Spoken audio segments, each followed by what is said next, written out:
This month in Sojo, one of our challenges is to write Philippians 4 throughout the month and maybe do that in a couple of different versions. So I am going to write mine verbatim out of the NIV, and I'm going to do it in a Bible quilt format. To help me out with some of my illustrations, I printed out the creative elements. And I do mine a little differently just to save some space in sticker paper. This is printed, when you go in to print it, you select 2 pages per page, and that way you're just getting it a little bit smaller. And I've already used my Philippians on another page, so I'm borrowing the larger one here.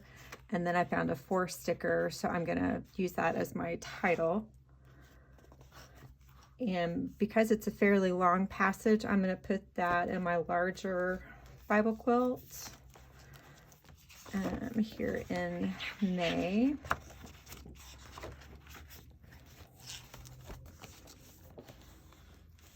And I typically start at the top of the page just because we tend to read left to right. And I'll do a series of columns, and as I write a verse, I will do some sort of little stitch line around it and number it as I go. And then I will embellish with some of our creative elements and washi and just add color. And I don't know how much space it's going to take, so I will just kind of experiment with it as I go.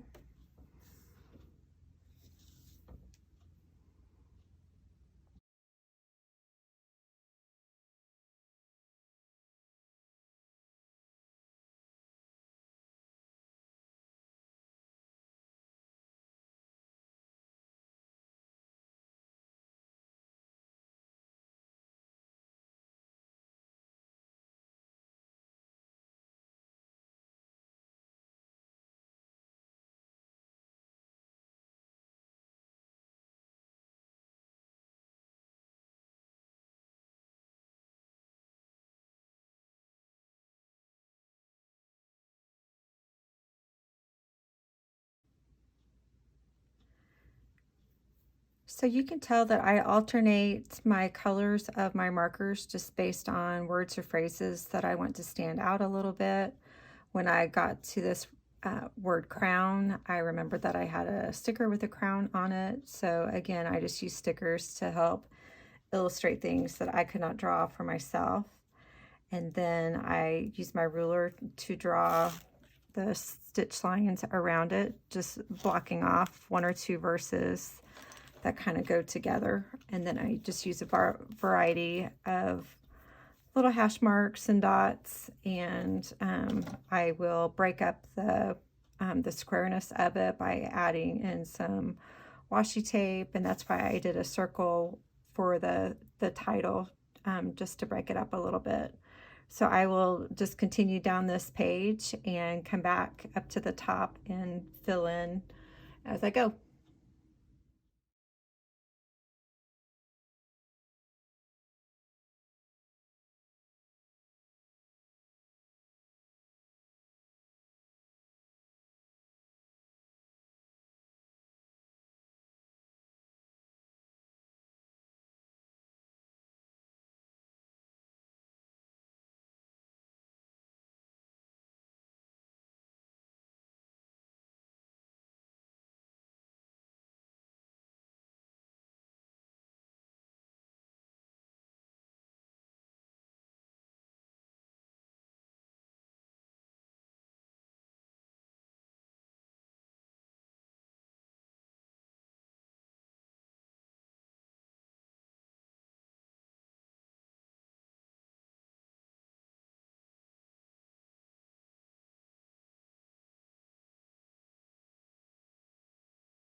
So I worked this verse around the title just to kind of fill in that space. I could have left it blank and filled it in with washi tape, but I just opted to surround it with the words.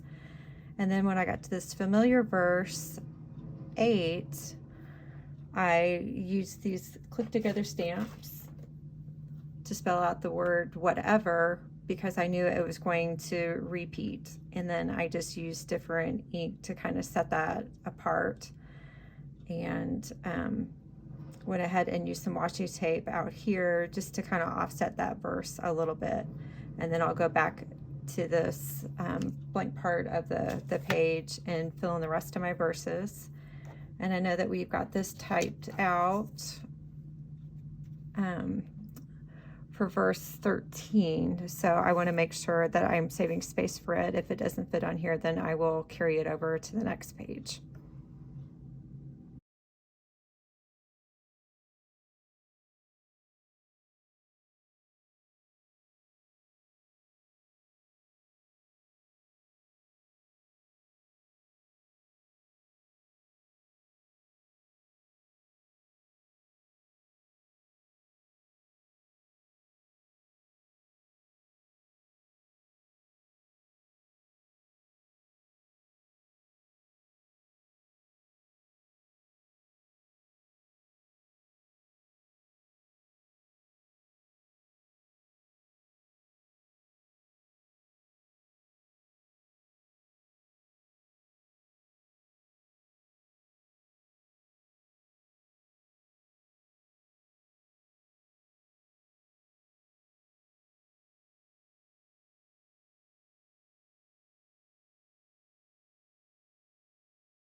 I started the second page with this fun stitch sticker and just continued to write out the verses, and I used some of the creative elements that I had printed out as stickers. Since this one was a little hard to read, I went ahead and wrote it again out here just to emphasize that particular scripture that I wanted to highlight. And then I will now move up to the top of the page and keep going.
I finished up by adding some more of the creative elements that I had printed out on sticker paper, and then just a couple of other stickers that I had to emphasize some of these strong words and phrases.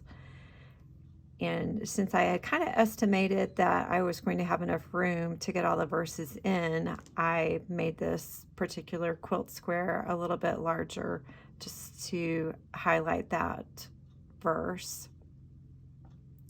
And then I finished it up by just adding some background color and some doodles just to balance it all out. And as you can see, after you finish a page of Bible quilting, you have all of these beautiful little squares that become a patchwork of scripture.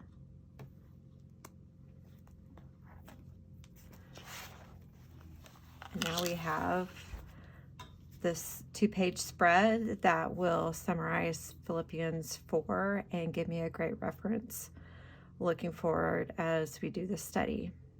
I hope this helps you understand Bible quilting a little bit more. If you have any other questions, go to my website, BibleQuiltJournal.com. Blessings to you, sisters.